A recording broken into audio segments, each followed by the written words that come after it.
ఏ రకంగా ఇబ్బంది పెడుతున్నామని ఆయన నిజస్వరూపం మనం ఈరోజు చూస్తూ ఉన్నాం ఆయనది. ఇక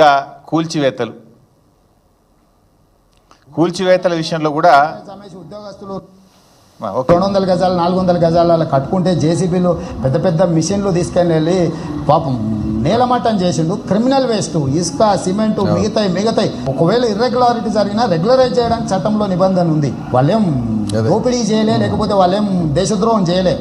వాళ్ళు అమాయకంగా కొనుక్కున్నారు, దాంట్లో కట్టుకున్నారు. ఒకవేళ అనుమతులు లేవనుకోండి, రెగ్యులరైజ్ చేయడానికి you have a certain rules and regulations. Criminal వేస్ట్గా మొత్తం ఉన్న పరంగా నేలమట్టం చేయాల్సిన అవసరం ఉందా సార్? ఇవాళ గవర్నమెంట్ స్కీమ్స్ అనౌన్స్ చేస్తుంది. మీరు గవర్నమెంట్ ల్యాండ్స్లో ఉంటే మీరు రెగ్యులరైజ్ చేయించుకోండి, మీరు బిల్డింగ్లు కట్టుకుంటే రెగ్యులరైజ్ చేయించుకోండి. ఇంకోటి, నువ్వు అయ్యప్ప సొసైటీ కడుకు ఫార్ములా ఇచ్చేది ఉండే, కట్ ఆఫ్ డేట్ ఇచ్చేది ఉండే.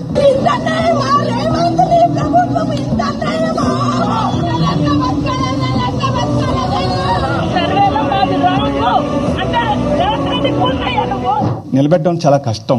పడగొడతాం ఒక్క నిమిషం, ఒక్క నిమిషం. ఇచ్చేది వాళ్ళు, కూల్చేది వాళ్ళు, చంపేది కూడా వాళ్ళైతే బాగుండు. చంపేయండి, వదిలిపోద్ది. సిస్టమ్ ఏంటిది? ఇది కరెక్ట్ కాదు. ఇది నా బుక్స్ కూడా అక్కడనే పడిపోయింది. అందరి బుక్స్, ఫ్యామిలీ మొత్తం బుక్స్ అక్కడనే ఉన్నాయి. మా బ్యాగులు కూడా తీయండి. చూసాం నేడేం చేస్తుండో మీరు చూశారు. బీఆర్ఎస్ హయాంలో కొన్ని అక్రమ కట్టడాలను కూలిస్తే అది జాతి ద్రోహమని, అది క్రిమినల్ వేస్టలని కిరాక్ మాటలు మాట్లాడిండు రేవంత్ రెడ్డి ఆ రోజు.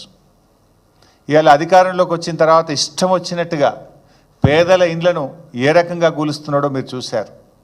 ఇది అన్యాయం అని అడ్డొస్తామని మేము మాట్లాడితే మమ్మల్ని కూడా బుల్డోజర్లు ఎక్కించి మిమ్మల్ని తొక్కుతా, చంపుతా అని ఎంత ఘోరంగా ఈ ముఖ్యమంత్రి మాట్లాడిండో మీరు చూసాం.